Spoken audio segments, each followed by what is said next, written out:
What's going on, people? Happy Tuesday, the 9th of July. Welcome back to the United View. Welcome back to the channel. Welcome back to another Transfer View. And I tell you what, the Transfer View is viewing today because there are a lot of stories, not even just stories, like a lot of factual things that have happened that the journalists are saying bids are flying in all over the gaff. Things are happening. Remember that one? Remember that guy? What happened to him? Things are happening. Stuff is going on. And he built an audience. It's terrific. 100%. Terrific. It was terrific work.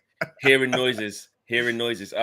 My gosh, if you wasn't involved on Football X or Football, is it called Football X or Football? Is it still called Football Twitter? I think Football Twitter, isn't it? You know, I've never heard anyone call it Football X, but there's always one that will go, oh, it's not called that anymore. But anyway, if you're involved in Football Twitter /X in the United situation, is that real? No. Okay. I was like, oh, please. Yeah, tell you what, fake news will be timed out. Go to the shadow zone. Where's the mods? Where's the mods? Yes. It's all going on. Another Branthwaite bid gone in and been rejected, which is interesting. But clear intent to also get Jarrad Branthwaite as well as Matisse de Ligt. I saw Matisse yesterday as well. I told him that his name's Matisse de Ligt now as well. He was like, oh, why are you speaking? Strong Ugarte. Yeah. I'll work on that one later. Is he okay? Well, he's got a new beard now, so he does. I've noticed. I have noticed that one. Yeah, I noticed the new beard. Yeah. Shout out my brother Matisse, man. Ugarte, apparently £38 million bid or euros sent in. That is massive. Greenwood exit is close. We know that. Ivan Toney or Dominic Calvert-Lewin move. Now, you know, Laurie Whitwell was reporting in one of his sort of bullet points of his article, which we'll take a deeper dive into, that don't rule out another one, but significant outgoings needed to make that happen. And how do you say that name? United want Kadioglu, I call him Kadioglu. Yeah, I think that's pretty close. I say that. Kadioglu. Yeah. Who looks quite good. For Turkey. I know it's a tournament, so I'm just saying. Maybe we have to call up Turkish and see what he's saying. But as you can tell by that intro, basically so much to get through. So I'm not going to waste any more of your time. But what I will do before we get into the show is nearly 700 people watching straight away in the first 3 minutes. 157 likes. The first super chat through the door with Aminor. We'll get that read out in a sec. So get your members chats. You're in the free seats, in the regular chat, in the comment section, subscriber chat, should I say. And your super chats, get involved. 170k deep of you now as well from yesterday. So big up to everyone who subscribed to the channel yesterday to get us over the line. Owen, over to you. Yes, Jarrad Branthwaite. The latest. Oh wait, sorry. Aminor, let me just do that super chat. Let me do that super chat. Just accused me, and then I know. Sorry. Because this is gonna. Otherwise, we're gonna go straight into. I'm leaving. Delete channel. Jurgen Owen. Aminor says, I'm going to buy Fleck a Casio watch. #late view. Well, if you make it a Rolex, you know, or a Patek Philippe or an AP or something, then I can probably tell the time a little bit better. Casio's probably not going to cut it, Aminor. But big up to you. Owen, over to you.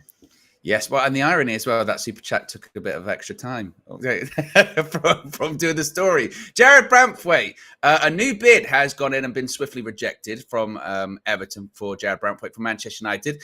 Chris Wheeler, credit to him, was the first to break the story late last night, saying Manchester United have submitted an improved offer of £45 million plus £5 million for Everton defender Jarrad Branthwaite.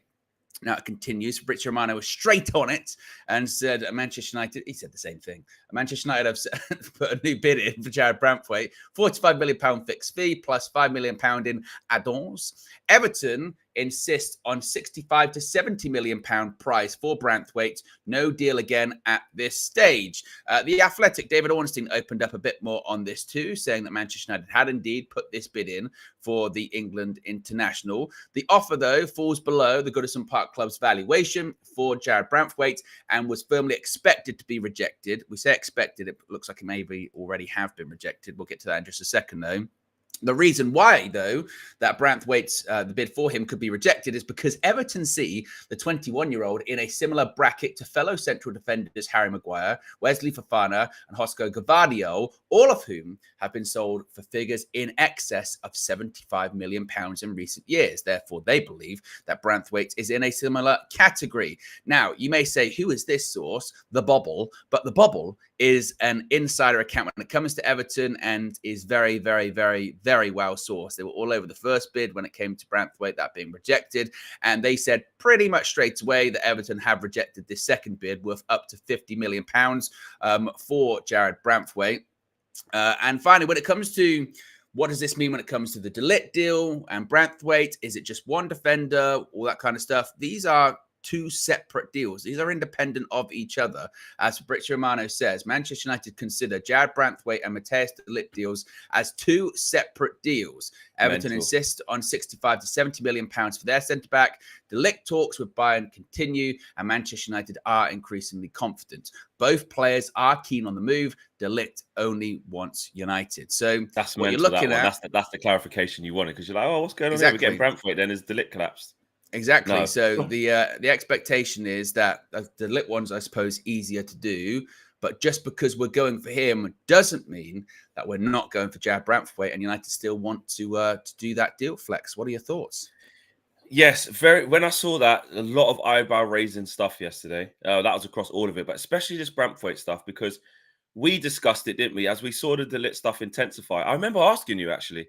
And we both discussed it, and we both came to the conclusion that, yeah, if we're getting De Ligt for, 40 million euros, I think, is it 42 million euros in the end? Pounds, sorry, 50 million euros. Yeah, around that figure, yeah. Around 40 million pounds, right? Yeah, we ain't. I mean, we're a bit cash strapped with that De Ligt. Sorry, that Branthwaite situation where they already turned down a bid of like 35 million, understandably. That's just going to be gone. The fact that we've gone in again, while still spinning that De Ligt plate, and that is a separate deal, and we probably will get De Ligt. That shows serious intent.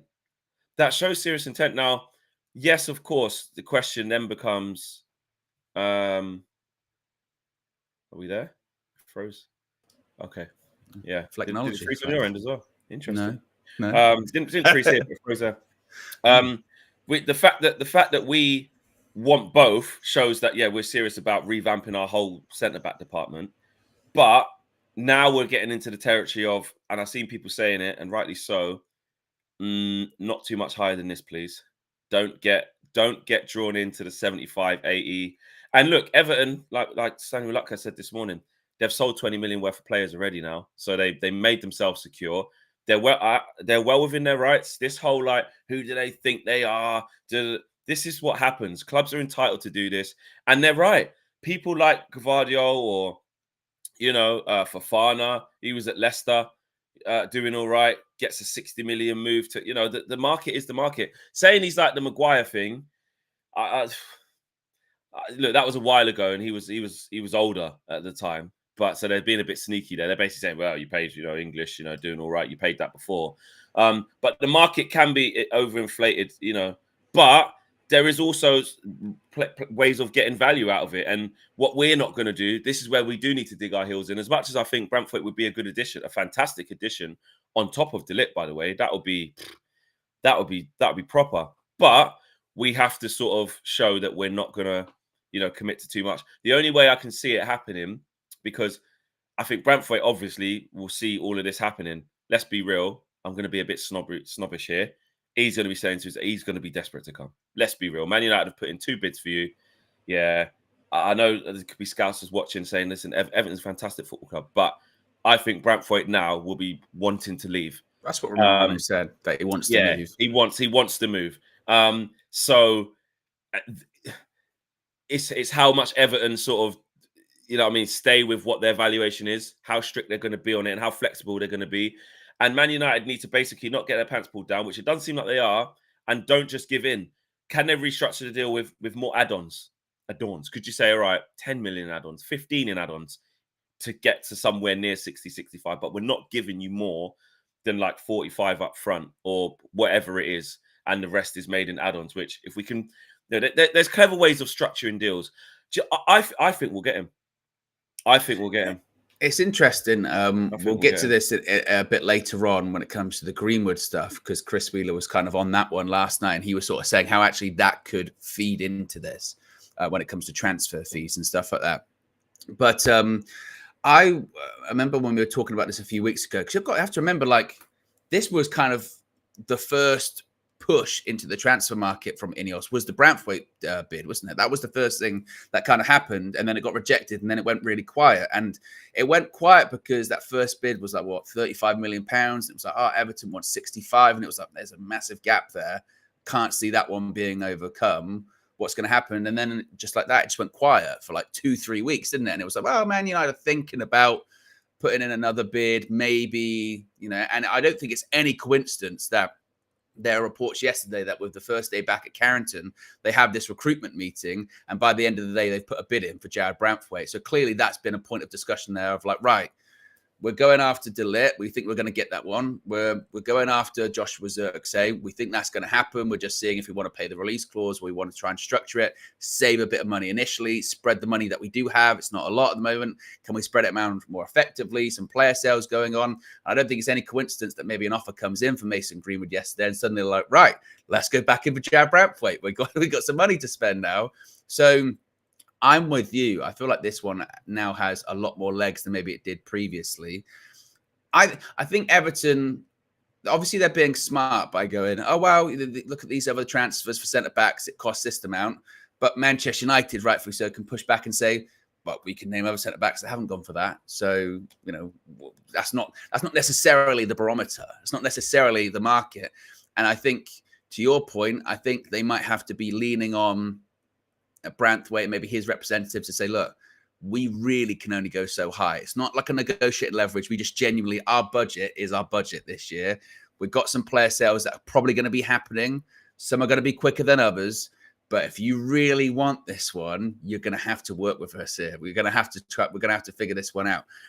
But if Man United, if Ineos, it's always weird actually talking about Ineos as a separate entity because they're Man United. No, if Man United are able to, if they're able to pull this off, and we were talking about this last night on the Full View, if they were able to get De Ligt and Jared Branthwaite, my goodness me, you're talking about centre back options. You're talking about a bit more balance to your options too. Not only have you got a left-footed centre back, you've got a couple in there for when Leach because he can't play every game. You've got someone that's still 24, 25, experienced in De Ligt, and it's the squad game. We spoke about this last night on the Full View too, because whenever you talk about this, the natural reaction then goes, well, what's De Ligt's going to come in not to play every game? Or Martinez isn't going to play every single game? No, because it doesn't work like that. Yeah. Because it doesn't work like that. And then as the season transpires, don't get me wrong, if there's a two that becomes the two, you do keep that as a constant until something happens. You've always got your best pair. Yeah, of course. Yeah, but Liverpool do it all the time. They would ideally like to play Konate and Van Dijk all the time, but injuries, they've had to put Quansah in there. They've had to put Gomez in there. They've had to put someone else. Or was that the two? Anyway, whatever, it's Liverpool, I don't care. But that's my point is that between Konate, Quansah and Gomez, they have to keep, sometimes Van Dijk's out, this, that, and the other. You've got to keep mixing it up. Not, Arsenal found their two, and then they just stayed really fit. And then there's an element of fortune involved. There's an element of fortune. Yeah, exactly. Chelsea are a shambles and change every game. Spurs, when Romero and Van der Ven are fit, that's the two. And they bought Dragosin for like 25 million, and he has to just wait and cut. That's the whole point, because the problem for us is, and we're not disrespecting these players who have come in and done a job, but as soon as we get injuries, as we've seen, Varane not reliable, so you know he's going to get injured, and Martinez has had a horrible time. It's back to Maguire and Lindelof. It's as simple as that. There's no other, and obviously a young Willy Cambuala who did okay, but needs a lot more time. If you're then going to tell us that we're going to go from that to Martinez, De Ligt, Branthwaite as a trio, and then obviously you've got Johnny Evans there who will, come and fill in, and Cambuala as fourth choice. And if who knows if Maguire will stay, I don't know. But do you know what I mean? Already that's a lot better. It's gonna be him and one of him and Lindelof goes. I think. So say if we had, ideally you want to sell both of those. We get that ideally, but let's just say we managed to we have Branthwaite, De Ligt, Martinez, Maguire, Evans. Yeah. With Cambuala as the sort of person that can come through, Like Obviously, it still needs more surgery because then you get another year off of Maguire's deal, and eventually he'll leave, But as good as first seasons to go, to get 2 centre backs in the quality of De Ligt and Branthwaite, you can't say fairer than that. You can't. I don't, unless we pay crazy money. Unless we do something stupid and say, right, we'll give you 80 million for Branthwaite. I would like to see us get to a certain point that we don't want to go above, and if we have to walk away, walk away. I don't want to see us spending 80 plus. I don't 75. I think it's one more bid. I think it's one more bid, and I wouldn't be shocked if. I mean, this one was 45 plus 5. This next one might be like 50 plus 5 or something like that. And then I think United would be like, seriously, that really is gonna be it. I think. Do you think Everton would buckle? Do you think they'll go? They're saying the player, and they're saying 65 to 70. Still feels a long way off, doesn't it? But I mean, what about 50 and like 50, but then 50 million add-ons or something like that? But maybe I think they can get creative with the add-ons. It depends how realistic the add-ons are, doesn't it? What about if we sent Lindelof there? Maybe we haven't really looked at a player plus thing. Maybe it's Maguire that goes there. You can see Harry Maguire playing for Sean Dyche. Yeah, imagine that. I just don't think Maguire would.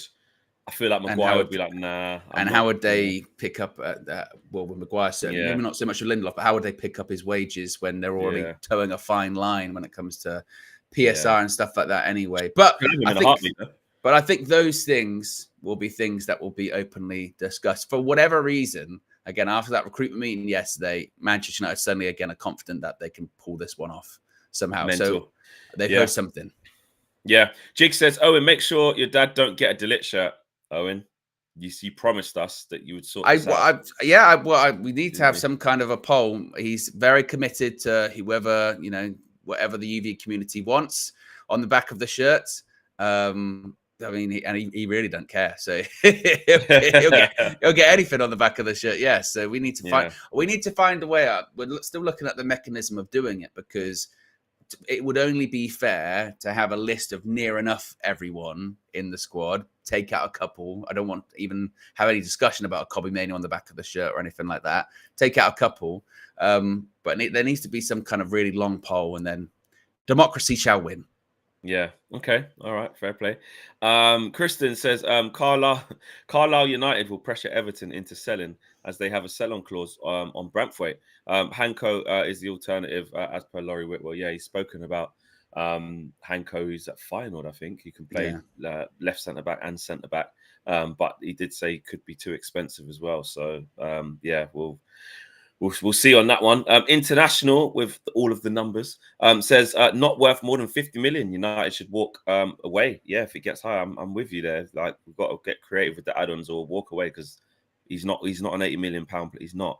Harry says if United does not walk away and gets to 60 million, it will be poor and show we can be pushed to double our valuations. Must be willing to miss out. Yeah, we've got to balance that, Owen, haven't we? We've got to balance that. Trying to change the perception of the negotiators of Man United and not be afraid to miss out, or not even miss out, turn to somebody else. We've done our due diligence. We didn't get him because the price didn't fit. We will bring in someone of equal quality that economically is more viable. Don't be scared to do that. Yeah, indeed. Yeah, right. Over 1,600 of you watching. 419 of you have liked the video. So let's get that to 500 ASAP and beyond. Let's keep going. Yeah.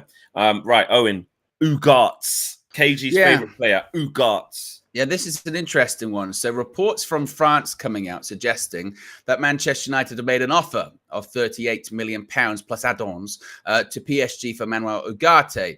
According to this report from France, there is optimism at Manchester United that they can complete the deal. Luis Enrique, of course, the PSG head coach, will decide soon whether to let the midfielder go or not. In addition to that, though, it must be stressed that this whole talk about midfielders at Manchester United and recruitment over the summer could be a bit difficult. Once again, we talk about the budget with the Athletic, Mark Critchley reporting this morning that loan options are still being seriously considered in midfield. There was also a report yesterday coming out once again about the future of Sofian Amrabat, suggesting that Manchester United still maybe haven't come to a conclusion on that. Could go back to Fiorentina actually with a smaller fee than the one that was originally sort of baked into his loan agreement, something around sort of £12 million or something. So whether or not this actual report from France must be stressed, whether it's from Romano or Ornstein, haven't heard that yet. It's just reports coming out of France.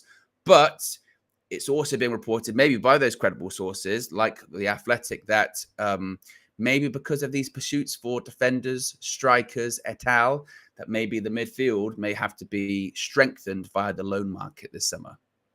Yeah, I don't. Again, we did it last year with Amarat, didn't we? Having to get a loan in. It's whether that, again, it's all about the selling club, isn't it? Like if that works for them. PSG clearly, obviously they're open to letting Ugarte go. We know that Luis Enrique doesn't fancy him, etc., etc. We know that from very credible people that he is interested in the move. So that's not the issue. We have been talking to him. But if you then go to PSG and say, right, 38 million, we're a bit cash strapped here. Can we do like a, I don't know, 8 million loan for the season with an obligation to buy, or potential to buy, or just a straight loan for a year and just see how it goes? I mean, for us that would be great, because it can offset some of the money that we need to move around. Plus get a player who clearly fits the profile of what we're looking for, and then hopefully he does well, and then you go through the season and you can find some more money and then buy him. But it's harder to do that, of course it is, because PSG probably will want their money now. Yeah, so we've got to wait on that. After the Mbappe stuff, they're not necessarily in the position where like, well, they've got a huge amount in their budget now that they can spend, that they are going to be looking to spend this summer. Not in the way that they used to. Their transfer strategy has changed quite dramatically. When it comes to have Man United actually put this bid in, like with a lot of things in this transfer window, you tend to sort of wait until you hear an Ornstein, a Romano, or in this case, like last night, Chris Wheeler, someone like that. And then the general flow of things is, if a bid legitimately has been put in, 5 minutes later, every single journalist comes out and says a bid has gone in. They know. Because they pick up the phone, they go, is that real? Yes. Boom. It's that quick. So whether or not, again, this bid has gone in, don't know. I do find it quite curious this morning, though. When I saw that part from The Athletic writing that, loan options will still be considered, I didn't see that as like just a throwaway line of, well, loan options are considered everywhere, which they will be. But that to me said that, again, coming out of this, it's no coincidence that a lot of this transfer information comes out today, when allegedly they have this big recruitment meeting yesterday. And maybe there's been more discussions about, okay, what does our budget actually look like? Yeah, these which players we still don't know what the actual these people we have earmarked to sell, maybe they're not going to go for as much as we thought they were going to. Maybe that's going to also take a little bit longer than we had thought, and we don't want to take long in terms of bringing these players in. So what are we going to do? Because remember last year, part of the thing about taking extra time was this whole thing about, right, we're going to bring these players in one at a time, and then we're going to try and get rid of the players. And then we didn't really get rid of a lot of the players, or at least not for high fees. And it was like, oh, shit, what are we going to do? What are we going to do now? Yeah, then you're stuck, yeah. Exactly. So clearly, to your point, that is someone United want. How confident I am about this deal as compared to others, it feels a couple of notches down in terms of how likely this one's going to happen, I think. I think this one is another one of those ones where it's like, people got to go first. People got to go first. They got to go. Or we got to get creative. Yeah, they got to go or alone. Because where's this money coming from? Already, like I still can't believe they're trying to get Branthwaite on top of the list. I just didn't see that. Well, it's multiple deals as well. That's also the key thing. This I mentioned there about last year, one deal at a time. We are so far gone from that already. We're working on deals for 2 defenders, a striker, and potentially a midfielder. 4 deals at once. That's why we almost can't keep up with it, because we're like, oh, what's going on? And to be fair, they're all quite, apart from the Ugarte one's probably less so, but the other 3 are definitely like thick in negotiations. They're real. There's not some rumors of we've been linked. No, 2 bids gone in for Branthwaite, and we've already agreed personal terms with him. He wants to move. Everton holding out.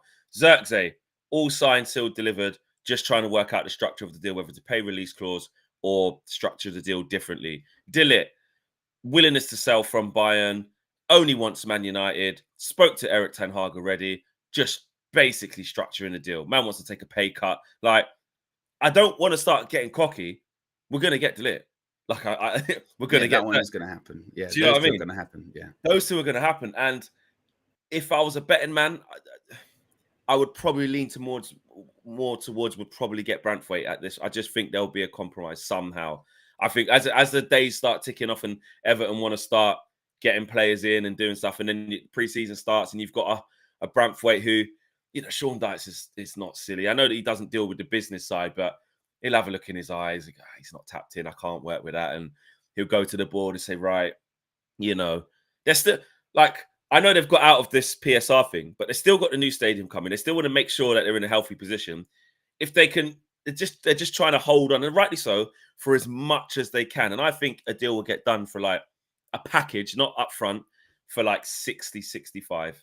Like, might be like 50 or 55 plus add-ons. But I think the total package would be around 65 million. And I think Everton will end up being like, he wants to go. He's knocked on my door man to man and said, please, Gaffer, make this happen. I've been great here. It's time for me. All of that stuff. And then I think they'll let him go. So it's like, you know, we are spinning loads of plates and we're going to get onto what, you know, the Greenwood money is going to be. And not so much Sancho in this one, but, you know, Sancho money and other players. And then look at what, you know, Tony could look like, or Calvert-Lewin, who I don't want. But, yeah, like you said, there's a lot of spinning plates there, like genuine, not just rumors. And that does answer the questions of, I can't remember how many shows ago it was, a couple of months ago, when somebody said, do you think we can, remember, I always remember that super chat. Do you think we can work on, if you're watching, let us know who that was. Because this, let us know who you are, remind us, because this is your answer. Since that day, we're just spinning loads of plates, mate. And it does show, I don't know, I can see a different intent already. I don't know how it's going to work out. We don't know the final values for players. We ain't got them in yet. But these early stages of negotiations do feel different. I'd say that. Well, they're certainly different from how we have worked, operated previously. Yeah. I mean, again, I don't know if probably they've got to get him over the line first. You know, they've got to get him over the line. It's one thing to try, but it's about at Manchester United. It's about being successful in those things. I would also say that whilst I'm happy with that, it lines up with expectations, because this is why we've been harping on so much about structure and bringing these people in, for all of those sort of pushbacks of the whole, why are you going crazy about Dan Ashworth? Why are you going? Because this is what they've been brought in to do, you know, but this is, or Christopher Vavell, well, who cares? Just bring me transfers. And the whole point is that, well, we can't bring you transfers until these people are in, because these are the people that are doing the transfers. That's why, if they can, you mentioned about working on multiple deals at once. If they can get these deals over the line for an appropriate value, then you would look at Dan Ashworth, then you would look at Vavell, then you would look at Jason Wilcox, whoever. Omar Barada hasn't started yet, starts in 4 days' time or something like that. And get these deals over the line for fair market value, or what we believe to be a fair market value. Then you go, that's the whole point. That's why they had to be in first. That's because they're the ones that are spearheading this. And if these people weren't in, then maybe we would still be going one deal at a time, or maybe we'd do nothing because we're like, well, we don't know, because we don't want to, because these guys aren't in. So clearly, those people like Dan Ashworth, I mean, my goodness me, there was an announcement that the deal had been secured with Newcastle. Next day, he's on an Eric Ten Hag extension statement, and he's already at Carrington, and he's already calling up people and meeting up with people straight too. In. So this is what they were brought in to do. This is what they were brought in to do, and it's encouraging to see that that's what they're attempting to do. But you know, we still do have to have some elements of standards. We can't clap participation. We got to clap, you know, getting the deals done. Yeah. Which it looks like they're trying to do. Thing, they're doing their jobs. These guys are doing their jobs. And it is about that fine balance, which, again, we speak about as fans because we're not quite sure what to do or how to feel because of, you know, like we say, the sins of the past were scarred. And I just think it just has to be complete balance. We should definitely do what you're saying there, 100%. Don't just only clap the participation and get too gassed and that when we ain't done nothing yet. But also, we can say, well, they've ripped out that and put this in, and they're getting to work. Like that's a good sign. It's a good sign that Woodward's not there anymore. I know he went ages ago, but it started from there. It's a good sign that John Murtough's not there. It's a good sign that Richard Arnold's not there. It's a good sign that all these new structural changes have been made. That's a good sign. And to have it all in place for this window, we didn't think that would be the case. We thought it'd be a bit wishy-washy. The main guy who, essentially the last piece of the puzzle, but an important piece, was the Dan Ash. We were told bloody after Christmas and things like that. He's here straight definitely away. Not for the summer window. That was definitely not for the summer window. That was like exactly summer window. And then on top of that, you can see they've gone. It's still a bit wishy-washy. Let's get Vivell in just to help us, just boost up a little bit. It's extra hand, all hands on deck. We need as many hands on deck as possible. Not too many chefs in the kitchen vibe, so we don't got a clue what we're doing. I don't think it looks like unorganized chaos though, because some people have suggested, again, when I'm talking to people outside, the fan, but don't you think now you can't win? I was again at Talksport. I'm on with Ollie Klink later on today. He's like, don't you think that's just too many people now though? No, we've got to clear. What's that thing called, Owen? Hierarchy and the org chart. Well, not hierarchy. What's that? What chart? Org chart, organogram. That's it. That we've got one of them things that say, right, the lines you reporting to him. That's the normal structure of any good business, club, any good kitchen, any good club.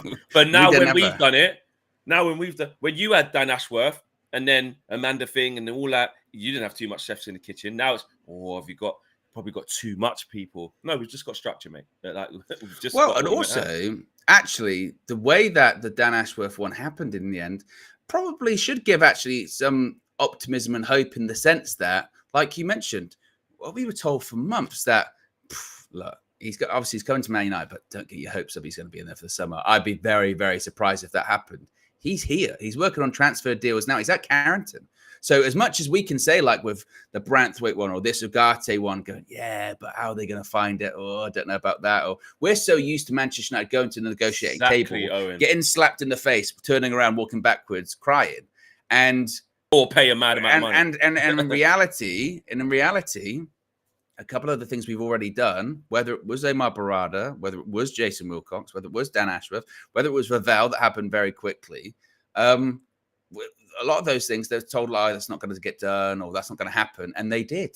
So the next hope would be, when it comes to maybe the Delip one and the Xerxes one, it's a relatively straightforward deal to do, but maybe a bit more complex one like a Branthwaite, and a bit more complex like Ugarte because of the transfer budget.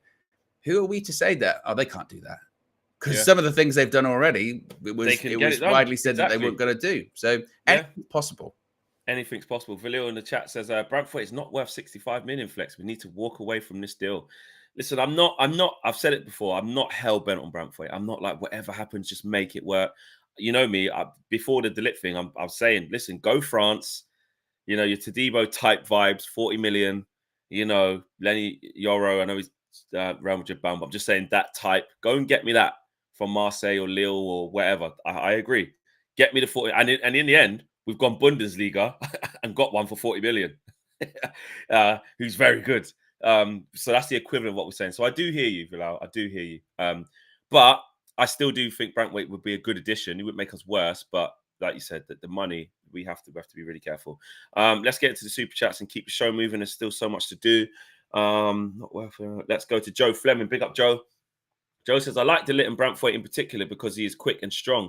Not going to lie, though, I did want us to sign a brother like Yoro or Todibo as one of the centre backs. Yeah, exactly what I was just talking about. But I don't know. We'll wait and see. If the Branthwaite thing doesn't work out, I'm pretty sure they'll look around. Must be stressed. The Todibo one, before anyone says it, is definitely not happening. Yeah, we physically can't. We're not allowed. Yeah, UEFA came out and Manchester United agreed they're not going to sign anyone from Nice until I think the end of this coming season. So definitely not happening.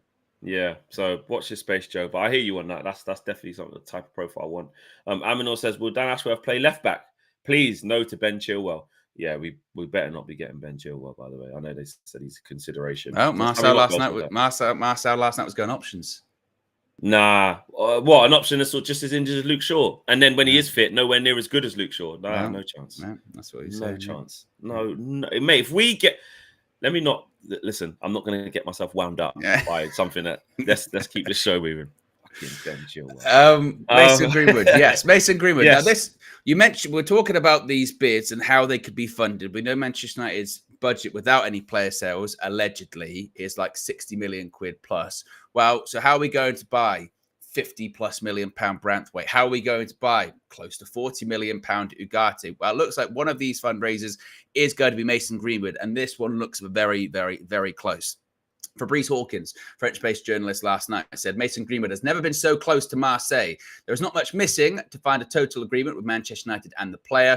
The transfer fee should be around 25 million euros plus bonuses. A bit more on this came from Chris Wheeler last night, who kind of tied this together with the Jared Branthwaite deal, actually saying that that number maybe was a bit low because, according to Wheeler, Marseille's offer for Mason Greenwood is 27 million pounds. Manchester United would likely need the money from the Greenwood deal to buy Jared Branthwaite from Everton, which once again does line up with maybe why the bid went in for Branthwaite yesterday, because suddenly they earmarked an extra 27 million pounds that's going to be coming in. Now, the Times are reporting this morning too that Mason Greenwood is close to agreeing a 27 million pound move to Marseille after being told again that he has no future at Manchester United. Allegedly, this was in this meeting yesterday. Greenwood was at Carrington very briefly, and he was told by United's new football leadership team of Jason Wilcox and Dan Ashworth that there was no way back. Fabrizio Romano has also tweeted just in the last few minutes this morning saying that the Olympique Marseille official proposal for Mason Greenwood revealed on Monday is worth 30 million euros, so that's around 27 million pounds, plus a big salon clause. Future sale percentage considered crucial by Manchester United. It can be around 40 to 50%, with final round of talks now ongoing, more to follow. So this one is very, very, very close. It looks to be around 27 million pounds. Probably some bonuses on that too. And also, I suppose critically, this was something that KG was talking about last night, actually on the Full View.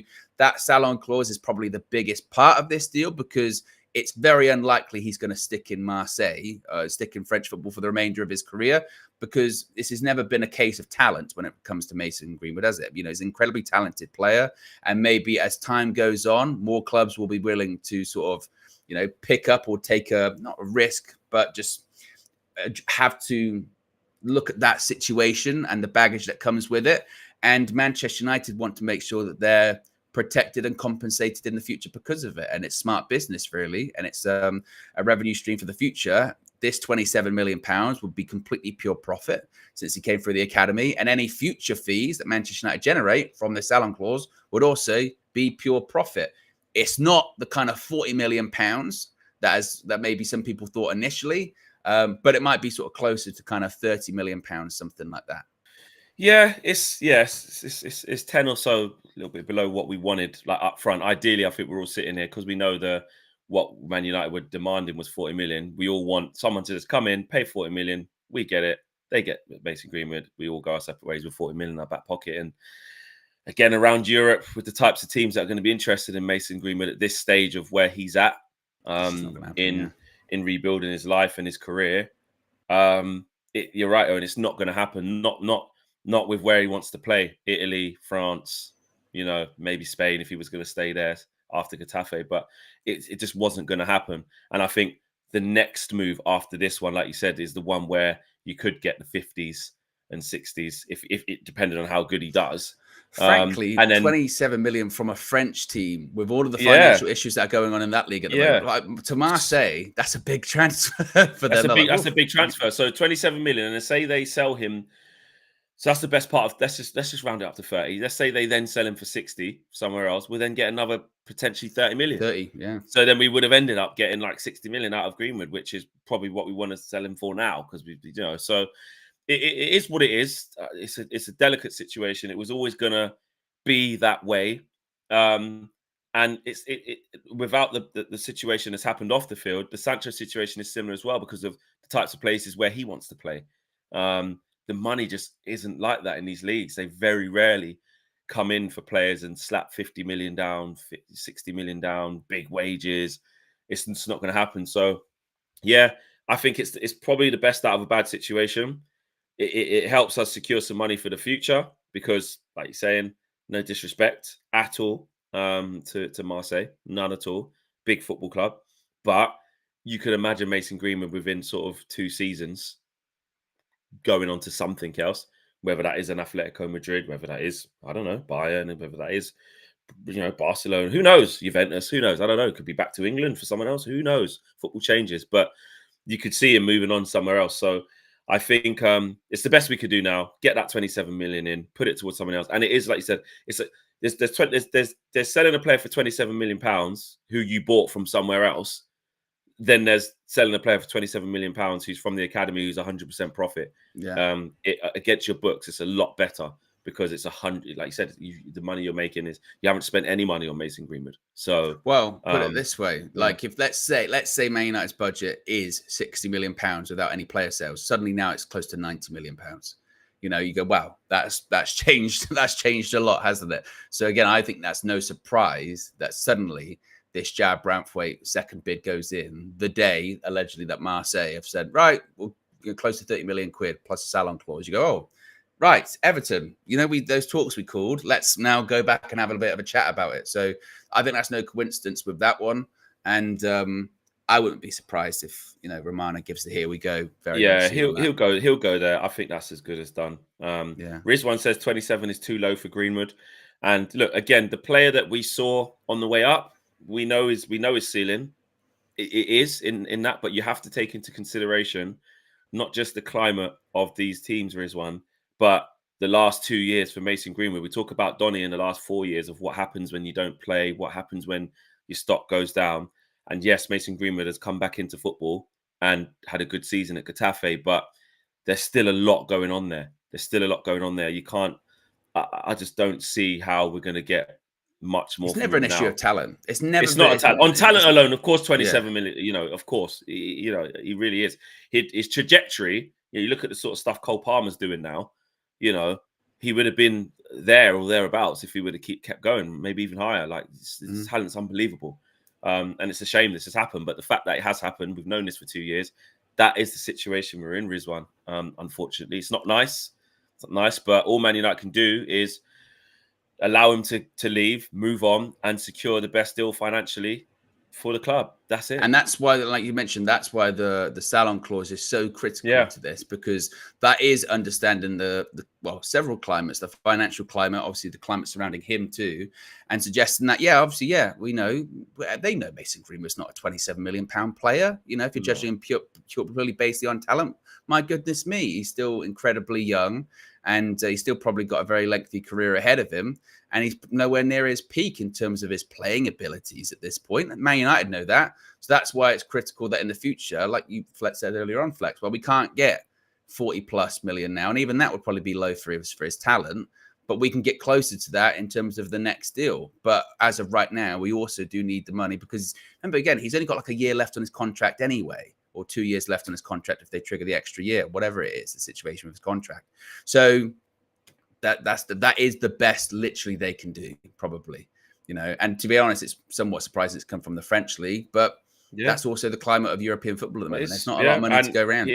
He'll find it easy there. He'll do well. He'll do like at Getafe. He was taking the piss. He was in his own, player of the year straight away. Like, something similar will happen in France. Let's say it all does go badly for him there, and Marseille can't really, they sell him for peanuts at the end of it.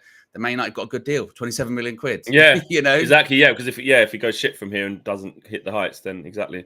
So it is what it is. We have to just accept it and take it on board. Right, where are we at? We're at over 2,000 people watching, which is great. Nearly 2,100 watching. 682 likes, so nearly 700. Let's get to the 1K, guys. Let's push. Keep pushing for the 1K. Let's do it. International says, is it 100% profit if real player value is 80 million? Well, yeah, it is, because again, we can say what the real player value is, but it isn't really that because of what's happened and where he's at in his career. It's ignoring his value isn't that. Yeah, you're just doing it based on talent, but unfortunately, it's not just about talent. It's not about talent. It's about the baggage of what's happened and the climate of the people that are in for him. Nobody in England wants to buy Mason Greenwood. If Chelsea wanted to buy Mason Greenwood, 70 million. If Man City wanted to buy him, if bloody, someone in England, right, with money, if Saudi wanted him or whatever, then but it's not. It's Liga, it's Serie A, And that changes instantly if you want to sell him, which Man United have to do. It does change it. So the 80 million we know he's worth in talent, it does mean it's still 100% profit because you can't command that. I just don't see how people think we can get 80 million for a player who's his last 2 years, he's been out of the game most of the time, had one season at Getafe, and now we're going to get 80 million for him because of like a couple of good seasons at Man United as a young player where he was up and coming. Like, let's get real. Well, and also value is, value is a combination of lots of things, isn't it? Yeah, it's talent, but there's always other things. It's a value of a transfer. That whenever we buy anyone or a football club buys anyone, they don't just completely base on how good is this guy. There's a bunch of other factors go into their contract, other situations. Have they fallen out with the manager? Have they fallen out with the president of the club? All of those things go into a transfer value. So it's very rare that it's just purely based on it's just purely their talent. Goes into how much money they can make for the club in terms of shirt sales, their commercial value, etc., etc., etc. So why suddenly does this deal just become about purely talent? Because no football transfer is just purely about talent in terms of the value of the player. There's lots of different factors that go into that. There's a big factor in this one that's got nothing to do with talent, and that can't be ignored. Manchester United would be incredibly naive to go into the market and just assume, they're just going to purely be based on his talent, because that's not the circumstance, is it? That's just sort of gleefully just ignoring that. We have to live in reality here. Yeah. Adrian says Rasmus, Felix, Anthony, Sancho, that excuse doesn't work, Flex. No, because you're saying we've paid loads of money for those players, or those players have gone for loads of money.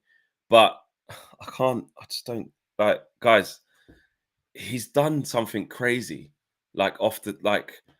It matters. He's had like nearly 2 years out of the game before he's come back into it. And that, no disrespect, was at Getafe. People are still working out what this kid's head's going to be like, trying to revamp his career. And he's going to places and leagues that don't have loads of money to spend. Those players you just spoke about, Rasmus and Anthony and Sancho, well, 3 of them, I know Felix is a bit different, 3 of them come to Man United. And what do Man United do? Spend stupid money on players. Not everyone's as dumb as us. Like, most people don't do that. Most people wouldn't buy Rasmus Højlund for £74 million. Most people wouldn't buy Anthony for £80 million. You do not use us as a parameter of why Mason Greenwood could go for more money, because other clubs aren't as stupid as us. We're now starting to not do it. Sancho, again, 120 million it was supposed to be. Then we ended up getting him for 77. But again, that's Man United and Ed Woodward doing, and the people who make decisions before doing stupid stuff. That's not a parameter to say, well, those guys have gone high, so that excuse doesn't work, that Greenwood can't go for a high price. They're completely different situations, completely different. Right, where are we at?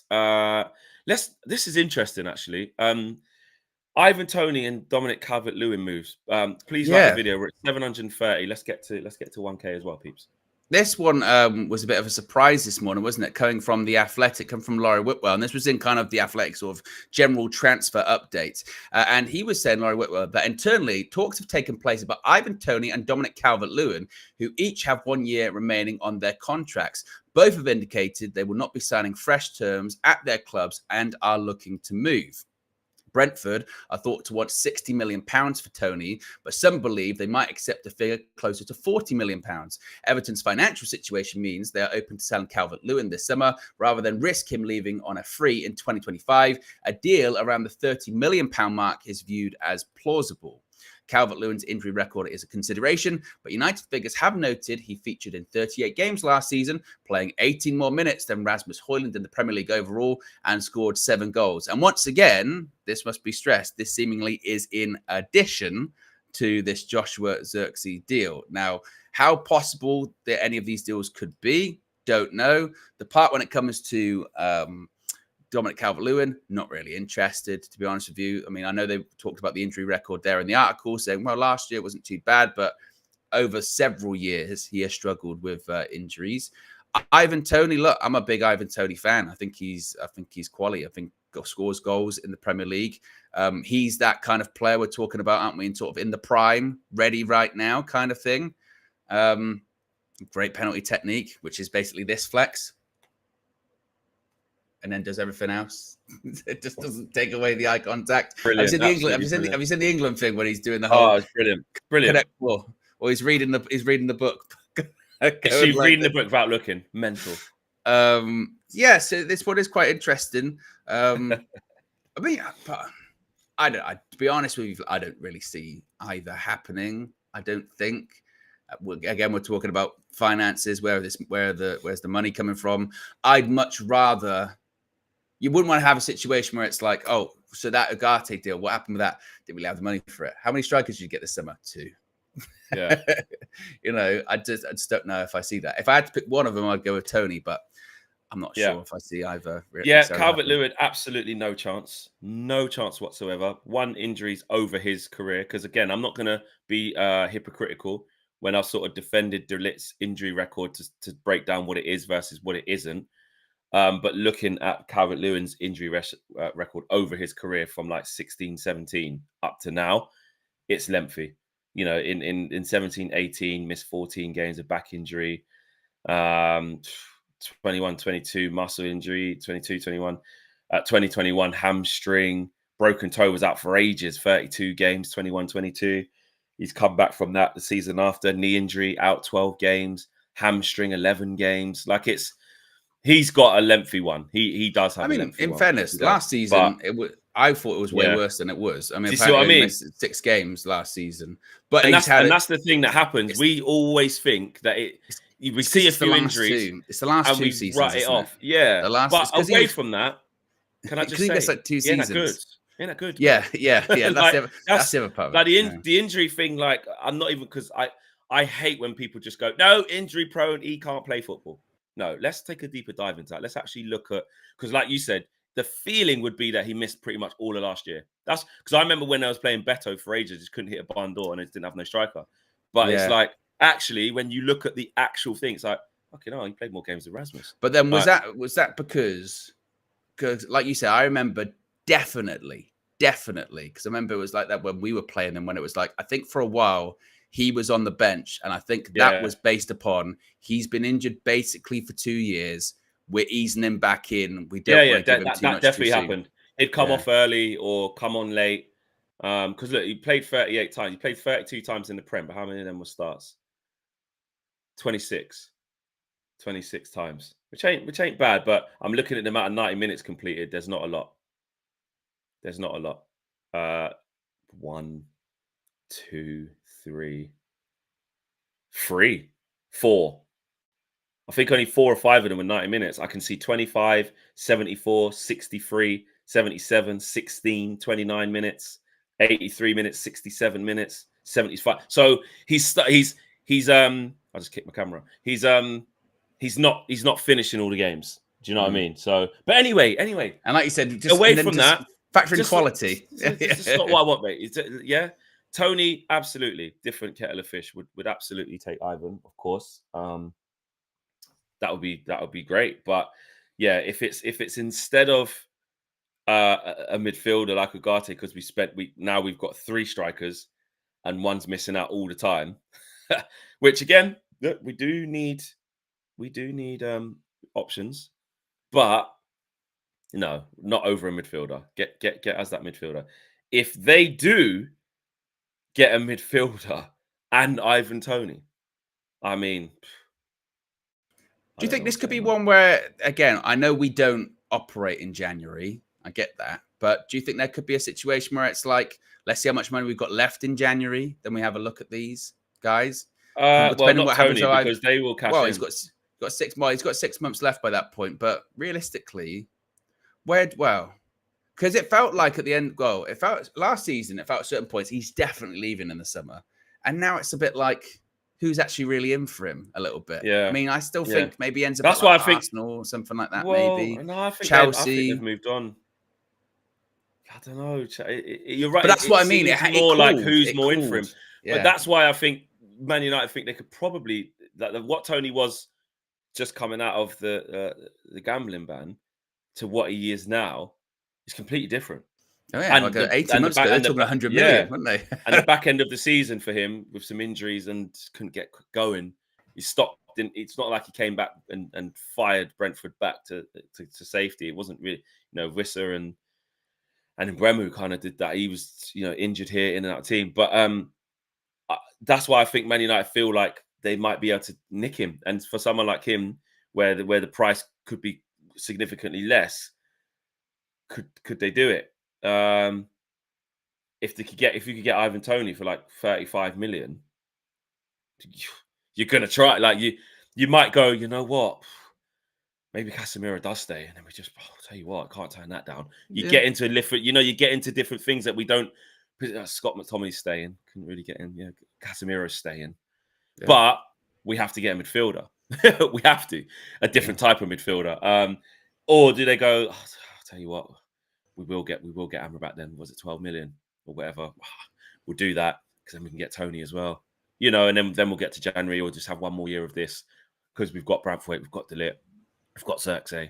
But I still need us personally. I'm with you, Owen. I need us to get that physical midfielder. I can get about the part. That Ugarte profile, even if it's not Ugarte, I need that next to Kobe. I need it bad. Yeah, need it definitely. Bad. Yeah, definitely. Just very quickly as well before we wrap things up, this chatter about Kadioglu, who has been very impressive at the Euros. This coming from reports based in Turkey, which again is, I suppose, is quite promising, saying Ferdi Kadioglu, I'll get there in the end, Flex. Bring Turkish. Is on Manchester United's shortlist. No contact between the clubs yet, but inquiry with the players' camp should take place soon. They've actually already started scouting him. The player, Manchester United's scouting team. They're planning to meet Ferdi in the coming days. 4 teams from the Premier League are interested. Man United will start attempts to buy him in the coming days. Now, once again, look, these reports come from Turkey themselves, so you never know. He is a player that has impressed at the Euros. Maybe, again, that's why his agent's now sort of shopping him around, going, look, this is the time to cash in. You've done pretty well. People are talking about you. United are in the market. There's no doubt about that. United are in the market. But whether or not we go there, I don't know. But we're certainly looking for fullbacks. No doubt about that, particularly on the left.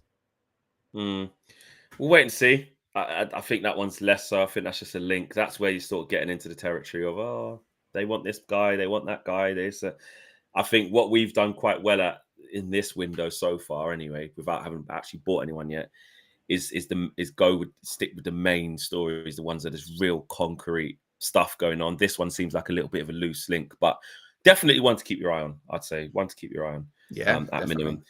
Guys, wicked show. What have we got coming up for the rest of the day? We've got the Flexing KG show later on tonight, 6 p.m. Make sure you check that out.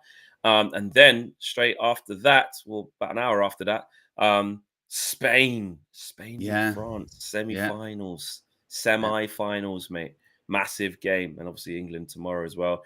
At some point today, will there be announcements maybe on Ruud van Nistelrooy or this, that, and the other? Probably yes. There's going to be Man United have just announced Eric Ten Hag interview is dropping at 4:00 today. His first since returning for pre-season. Well, there you go. We're gonna have to get. I'll tell you what, we're gonna have to get into them quotes as well. Then, so there's a lot going on. So we will see you very, very soon. Don't you worry about that. Thanks for liking up the video. Where did we get to? We got to 803 on the way out. Smash as many likes as you can and see how high we can get. We'll see you soon. Take care. Peace.